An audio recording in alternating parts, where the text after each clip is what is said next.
In this video I'll be ranking scouts' weapons in MvM. Before I begin, I'd like to state that this ranking is just my opinion. While I do have a lot of experience in MvM, that doesn't mean my opinions are necessarily the correct ones. It's just what I think of the weapons personally. Oh, and here's proof of my experience. With that out of the way, I'll begin the ranking now. The Babyface's blaster goes in D tier. This thing is straight up just a meme, like seriously.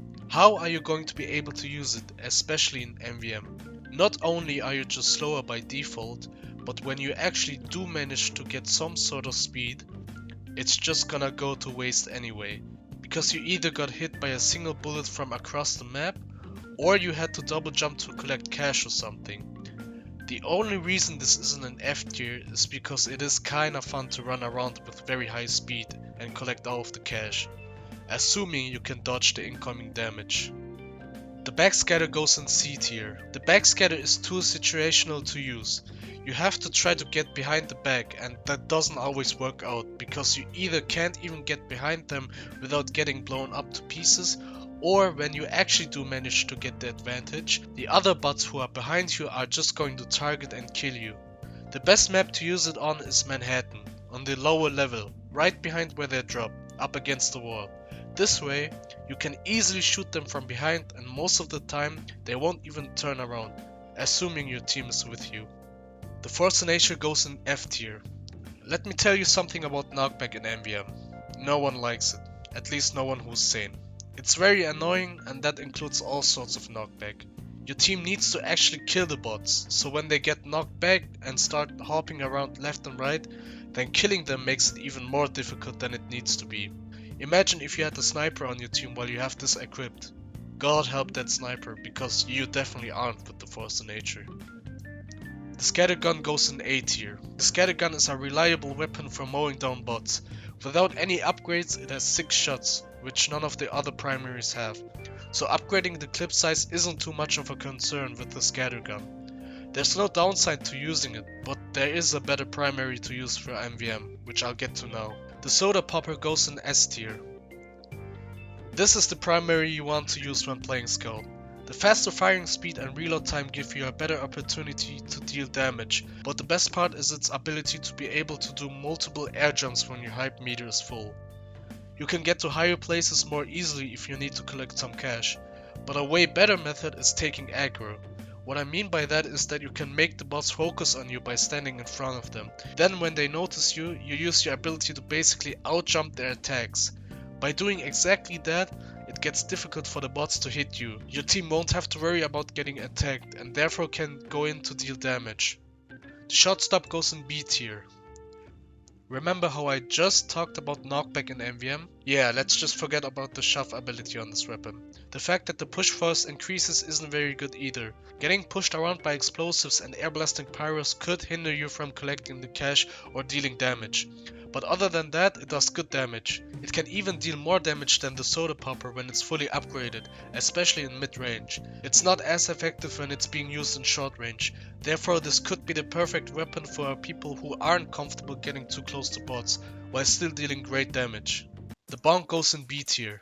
Most of the time, the Bonk is being used by newer players who are struggling to collect the cash when there's too much action going on, and it's perfectly fine to use it for that specific reason, but that's all it has going for it in my opinion. Sure, you could take aggro away from your team and not get damaged at all while under the effect of Bonk, but let's be honest, if you know how to take aggro, then you're not really a new player, and you're most likely not using the Bonk anyway since there are better alternatives available. The Mad Milk goes in A tier. The ability to extinguish teammates isn't really that big of a deal in MvM, since you'll most likely have a dispenser and a medic on your team. But it might come in handy a couple of times, and when it does, the cooldown gets reduced by 20%, and being able to heal your team with the Scout is pretty amazing. And I think we all know how effective the Mad Milk can be, especially in Gear Grinder where a medic isn't really needed or played as much as in 2 cities. The Critter Cola goes in S tier. While you might not be able to support your team with healing like you might be used to with the Mad Milk, if you love doing tons of damage as Scout, yes, that's actually possible, then this is the perfect secondary for you. It's amazing for dealing with any kind of bots and the tank as well, assuming you've upgraded your primary weapon. Oh, and the best thing is that the cooldown meter instantly recharges to full if you use an ammo canteen. That goes for all weapons that have a cooldown effect, but just make sure to watch out for the 5-second mark for death after the effect is over. Mini crits do tend to hurt a lot. The Winger goes in B tier. I'm not even joking when I tell you that you can use this pistol as a primary weapon if you upgrade it. The Winger already does decent damage. Upgrading the clip size and firing speed makes this thing a monster. Not only that, but it also has 25% greater jump height when active, meaning you can get to higher places without needing to buy jump height to easily collect cash or take down some bots. However, at the end of the day it's still only a pistol and using your primary weapon is still more effective, as well as the increased jump height not being that big of a deal.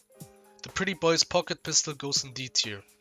This thing is pretty much useless 99% of the time since you're overhealed anyway, but I'm telling you, that moment when you have low health and there's hard to reach or even no money to collect, this comes in clutch, so it has its use even if the opportunity barely presents itself. The pistol goes in F tier. There's not really any reason to use this. I mean, why would you when the Mad Milk, Critter Cola or even the Winger exists? It's kinda just pointless in MvM. The Atomizer goes in B tier. The Atomizer is primarily used for its triple jump ability when it's deployed, making you able to get to higher places just like the Winger. Both the Winger and the Atomizer's increased jump are about the same. There might be some rare cases where the Atomizer's triple jump gets you further than the Winger's greater jump height, but usually both are pretty good on their own.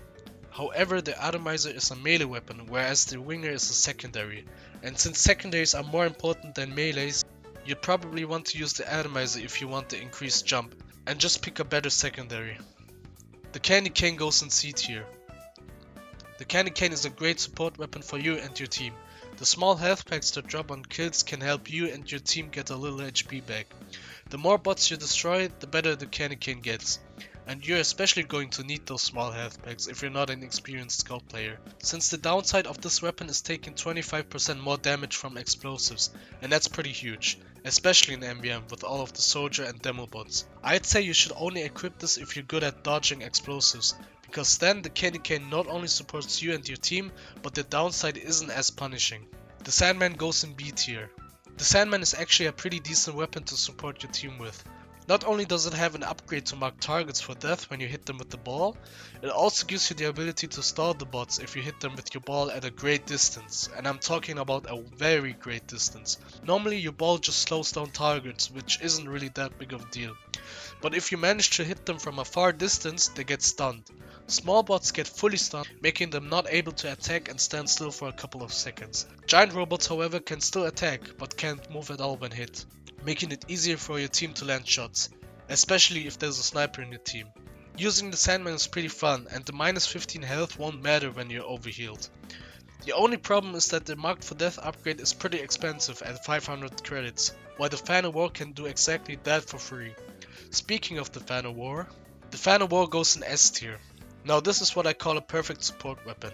You're giving your whole team including yourself mini crits to a target, without any upgrades. That's it, and that's all it needs to do for it to be an S tier. The other melee options don't even compare to the Fan of War, but please remember that hitting the tank with it does not mark it for death. The Sun on a Stick goes in F tier. The only thing going for the Sun on a Stick is the plus 25% fire damage resistance, and even then you actually have to have the weapon deployed to get the resistance. How about you just don't get too close to a pyro so you don't even receive fire damage? Not like it matters because you'll be overhealed anyway, and the 100% critical hit against burning players also doesn't matter because it has a minus 25% damage penalty. The Bat goes in F tier. Please do me a favor and get yourself the Fan of War or the Atomizer or literally any other melee weapon. You do yourself a favor too. I've made sure to save these 3 for last and put them in the F tier, because they all share a similarity, and it's not the bleed damage. The similarity is that they suck major ass. These 3 weapons are perfect for tickling the bots to death, but hey, if that's your thing then go ahead, I'm not judging you. But please don't try to hit the tank with them, they can't bleed. There you go, this was my scout tier list in MvM. I hope you enjoyed it and please let me know your opinions in the comments. I'd love to read and discuss what you have to say. See you on the next video, bye bye.